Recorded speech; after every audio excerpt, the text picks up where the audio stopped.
이완구 원내대표를 총리로 임명한 인사는 잘 됐다고 생각합니다. 네. 원내대표로서도 역할을 잘 하셨고, 네. 나름대로 소신과 철학이 분명한 분이고, 그러면서도 또 당내에는 물론이고, 또 야당하고도 소통도 잘 하셨던 분이고, 그렇기 때문에 그 인사는 잘된 인사라고 보고, 네. 근데 김기춘 비서실장과 비서관 3명을 위임시키거나 예. 또는 대통령 가까이에 그대로 둔 인사는 네. 국민의 기대에 좀 부응하지 못한 인사 같습니다. 그리고 특보단도 대통령께서 장관이나 수석 비서관들을 직접 만나가지고 대화하고 또 의견을 청취하고 또 토의하고 하는 그런 방식이 전제되지 않으면은 네. 특보는 지금 수석이나 장관보다도 오히려 대통령보다 더 먼 거리에서 비상근으로 일하는 사람들이기 때문에 네. 대통령께 의사전달을 얼마나 할 수 있겠는가 하는 그런 좀 걱정이 좀 됩니다. 얼마나 실효성 있는 제도가 될 것인가 하는 데 대해서 걱정이 있고, 지금 시기는 대통령께서 국민의 소리, 또 당의 소리, 또 야당의 소리, 이걸 좀 마음을 열어놓고 들어야 될 시기, 또 국민이 바라는 것이 또 거기에 있는데, 청와대 이번 인사 중에서 그 역할을 해야 되는 부서가 말하자면 민정부서 아닙니까? 네. 민정부서는 국민의 소리를 듣는 게 우선이고, 또 여야 정당이나 각계각층의 의견을 열어놓고 제대로 듣고 대통령께 그걸 알려드리는 업무가 기본이고, 그 다음 부차적인 업무가 사정 업무가 있습니다. 검찰이나 경찰을 통한 사정 업무가 있는데, 이번에 민정수석, 거기다 민정특보까지 임명한 분들은 민정부서의 주 기능이라고 할 수 있는 듣는 기능, 국민의 소리를 듣고 야당의 소리를 듣고 여당과 각계각층의 이야기를 듣는 기능을 잘할 수 있는 분들을 임명을 한 게 아니고, 사정 기능, 감찰 기능을 잘할 수 있는 분들로 안침으로써 청와대의 관심이 어디에 있는가 하는 데 대해서 국민의 기대와는 다른 방향의 인사를 한 것 같아서 좀 실망스럽습니다. 대통령을 직접 만나지 못하는 국민들의 입장에서 대통령께 우리의 이런 사정이나 형편 또 바램 이거를 전달해 줄 수 있는 청와대 부서가 어딘가를 보면은 민정부서거든요. 국민들 입장에서 볼 때는 그 민정부서 안에 물론 사정 기능을 하는 비서관도 있을 수가 있죠. 그 비서관을 두어가지고 이렇게 하면 되는 것이고. 근데 옛날에 암행원사 박문수 같이 전국을 돌면서 그런 기능이네요, 그게. 근데 국민들이 볼 때는 그 역할을 잘할 수 있는 사람을 수석이나 특보에 앉힌 게 아니고 검찰을 움직일 수 있는 사람들을 앉혀놓기 때문에 국민들이 기대하고는 좀 다른 방향의 인사가 났고, 지금 말씀하신 그런 부분은 저도 인사를 딱 보면서 처음에 물론 비서관으로 우병우 수석이 비서관으로 갈 때도 제가 조금 그런 부분에 마음이 걸렸는데, 이번에 수석으로 승진하면서 승진시키는 인사를 낸 걸 보도를 보고서 그게 한 번 더 생각이 났습니다. 그때 수사가 뭐 우병우 검사 본인은 수사를 뭐 그런 정치적 편견 없이 했을 수도 있겠고, 그런 불행한 사건 자체는 좀 딱히 누구 책임이라고 할 수 없는 부분이 있을 수도 있지만은, 어쨌든 결과론적으로 보면 국가적으로 굉장히 불행한 일이 거기서 벌어진 거고, 또 야당 입장에서는 더더욱더 두고 가슴 아픈 잊을 수 없는 비극적 사건의 발단이 됐는데, 그런 부분에 대한 배려가 부족한 인사가 아니었나 하는 생각을 저도 보도를 보면서 좀 생각을 했었습니다. 소통 해결을 위해서. 과거의 특보들은 지금 말씀하신 것처럼 그냥 명함용 특보도 많았습니다. 대통령한테 임명장 받고 명함 파가지고 그냥 밖으로 돌아다니는 역할만 그 명함 가지고 바깥으로만 도는 특보도 많이 있었던 걸로 알고 있기 때문에 그 분야별로 특보들이 자기 분야에 필요한 일, 중요한 사안, 또 그 분야의 민심 이런 것을 대통령이 전달하려면은 대통령이 일단 배울 수 있어야 되죠.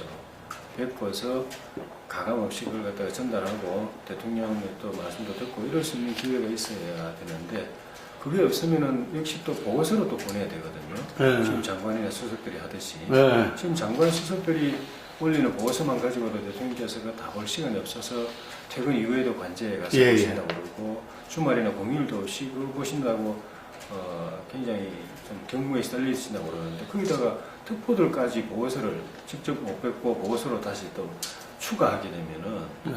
업무만 가지고 간단히 대통령 되겠습니까, 업무만. 그게? 네. 그래서 그런 체제로는 제가 의미가 없다고 이야기한 게 그 때문입니다. 네. 수석이든 장관이든 특보든 대통령께서 직접 만나서 가감없이 이야기를 들을 수 있는 그런 시스템을 보장을 안 해준다면은 지금 현재 가장 가까이 있는 수석들이나 장관들도 기능을 제대로 못하고 있는 상황인데 특보가 어떻게 기능할 수? 근데 세상의 모든 일이 사실은 기본적으로 예외적으로 보고서를 참고적으로 보충적으로 문건을 통해서 이제 보고받고 일을 처리하기도 하지만은 그거는 이제 보충적인 거고 기본적인 거는 동서고금을 막론하고 세상의 모든 일이 다 사람과 사람의 관계로서 대화하고 소통하고 서로 협의하고 의견 절충하고 그렇게 해보는 게 뭐 어느 특정한 시기만도 아니고 옛날이나 지금이나 동양이나 서양이나 우리나라나 딴 나라나 정치나 기업이나 뭐 하다못해 조그만 조직도 다 그렇게 되고 있지 않습니까? 그런 동서고금에 또 동서양에 또 지금 국내의 모든 기관들이나 조직이 돌아가는 시스템이 그러면 다 사감이 치우쳐서 정실로 이루어진다고 볼 수 있겠습니까? 그런 것도 없지는 않겠지만은 기본적으로는 그걸 통해서 진실에 접근하는 게 가장 그것이 유익하다. 면대면해서 소통하는 것이 진실 또 서로 간의 이견의 조정 가장 유익하다. 그리고 시간이 그게 가장 능률적이고 짧은 시간 안에 팩트 파인딩을 하고 그다음 디시전 메이킹을 할 수 있는 체제라는 것 때문에 다 그렇게 하는 것 아닙니까? 그걸 부인하는 거는 좀 맞지 않아요. 말씀드린 그 체제가 문제입니다. 그러니까 장관이나 수석들과 직접 회의를 하고 직접 문답을 하고 그 보고를 받고 대화하고 협의하고 하는 이런 걸 안 하기 때문에 그 세 사람에게 힘이 실리는 겁니다. 그 사람들 통해서 보고서가 들어가고 보고서를 제대로 대통령께 전달하는지 어느 걸 먼저 전달하는지 어느 걸 먼저 보게 하는지 이게 문고리 권력이 돼버리는 겁니다. 그걸 안 하니까 장관 수석들이 그 세 사람에게 매달리게 되는 겁니다. 이거 제대로 전달해 주세요. 이걸 먼저 보게 해주세요. 요거에 대해서 먼저 결정 좀 받아주세요. 전화도 그렇고 그죠?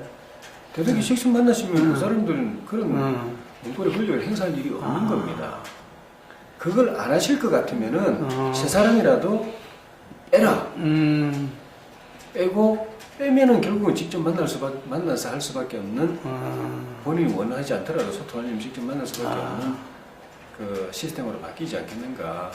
결과적으로 그 세 사람이 본인들은 원치 않겠지만 대통령께서 그렇게 대면 보고를 안 받으시고 보고서만 받으시는 상황 때문에 그 세 사람들이 결과적으로는 진짜 청와대 수석들이나 장관들하고 대통령과의 사이에 큰 벽으로 작용하게 되는 거죠.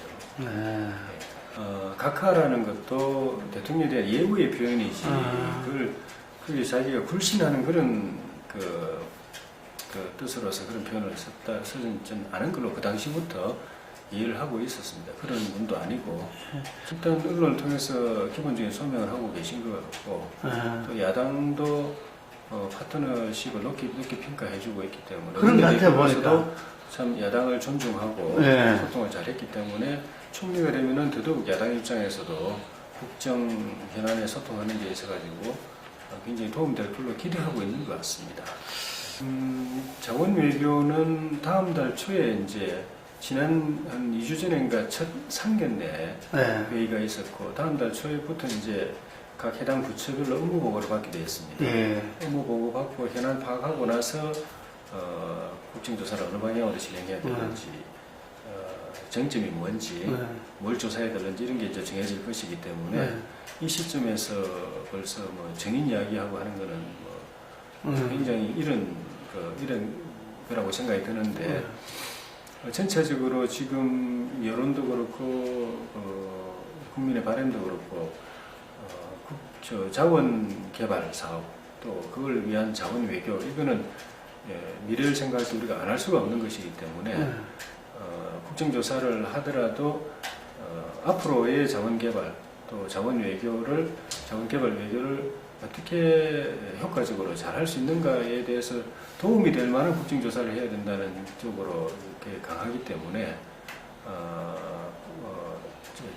정략적 입장에서 과거 정권 흠집낸다든지 모욕 준다든지 이런 식의 접근을 많이 지향되리라고 보고 있고 지금 현재까지 언론 보도나 야당의 주장만 놓고 보더라도 전직 대통령이 이 문제에 대해서 직접적으로 책임져야 될 일이 있는 건 저는 아니라고 생각이 들고 다만 포괄적으로 뭐 국정의 최고 책임자가 국정 전반에 대해서 책임이 있기 때문에 무조건 나와야 된다고 한다면 그거는 그래 되면은 앞으로 어느 대통령도 자기 세대 자기 재임 중에 벌어진 모든 국정 현안에 대해서 책임을 져야 되는 정치적 책임을 져야 되는 그런 상황을 전제하는 거기 때문에 그러면 국정 운영이 제대로 될 수가 없죠. 이거는 시민사회에서 먼저 시작되었습니다. 좌진영, 우진영, 또 보수진영, 진보진영 여기에서 먼저 시작돼가지고 정치권도 같이 이렇게 참여를 하게 됐는데 지금 우리 대한민국이 선진국으로 또 통일복지국가로 넘어가지 못하는 가장 핵심적인 문제가 진영 구조, 진영 대결.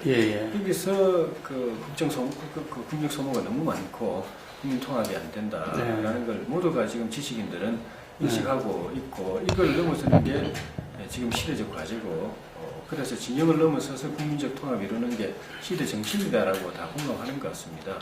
물론 이제 여당, 야당, 좌우 또 보수, 진보 간의 생각의 차이, 정책의 차이는 있을 수가 있죠. 그것까지 없애라는 건 아니고 생각의 차이, 정책의 차이, 이념의 차이, 노선의 차이가 있더라도 상대방을 존중하면서 그걸 들어줄 줄 알고 또 그걸 서로 조정하고 질충할 줄 아는 그런 사회풍토, 정치풍토를 만들어야 국가가 이제 건실하게 제대로 서고 선진국으로 발전할 수 있다. 함께하는 의원님들이 주로 어떤 분들이 오셨습니까? 우리 당 여야 국회 안에서도 그런 부분에 대한 고민이 있는 분들 그 중에서도 우리 여당은 일단 진영 의원님, 정병국 의원님, 김영호 의원님 김영호 의원님 예, 야당은 원혜영 의원님, 김성권 의원님, 조정식 의원님 이렇게 시작되는데 이분 대표적인 분들이고 이런 고민에 공감대를 가지고 있는 분들은 굉장히 많습니다. 일단 당원 주권을 기본적으로는 오픈 프라이머리가 도입된다는 걸 전제로 해가지고 그에 맞춰가지고 당원 주권을 확립하는 것, 또 당협위원장은 우리 당협의 책임 당원들이 직선하는 것, 그리고 시도당을 강화하는 것, 그리고 여성의 정치 참여를 강화하는 것, 그리고 국고 지원받은 정치자금 사용을 투명하게 하기 위해서 감사위원회를 외부인으로 하고 또 윤리위원회도 강화하기 위해서 위원장을 외부인으로 하고 또 당내 예산심의, 결산 심사를 강화하기 위해서 예결심의위원회를 기능을 실질화하는 것 이런 등등. 경남도당 위원장을 맡고 있는데 조금 걱정스러운 부분이 있습니다. 경남이 여러 가지 어려운 여건에도 불구하고 이제 지역 발전을 위해서 노력을 많이 하고 있는데 중요한 게 이제 도지사와 국회의원들 간의 협력인데 지난 지방선거 당내 경선의 후유증이 아직 다 해소가 안 됐는지 그런 좀 걱정스러운 일들이 자꾸 생겨서 제가 도당위원장으로서 이런 중재 기능을 제대로 못하는 무능한 탓인지 모르겠지만은 좀 이런 일은 좀 지양이 됐으면 하는 바람을 가지고 있고 대승적으로 서로 지역 발전을 위해서 협력하는 체제를 만들려고 노력하고 있습니다. 대부분은 개인을 처벌하기 위해서 형법을 근거로 해서 재판을 했던 겁니다. 구체적인 행위가 개인적 법익, 사회적 법익, 국가적 법익에 침해가 있었는가 하는 그걸 죄형법정주의나 증거주의에 입각해가지고 했던 거고 그거는 구체적인 침해 행위가 있었을 때 처벌하는 것이고 헌법재판소는 헌법을 근거로 해가지고 민주적 사회 질서를 해칠 구체적 위험성이 있는가.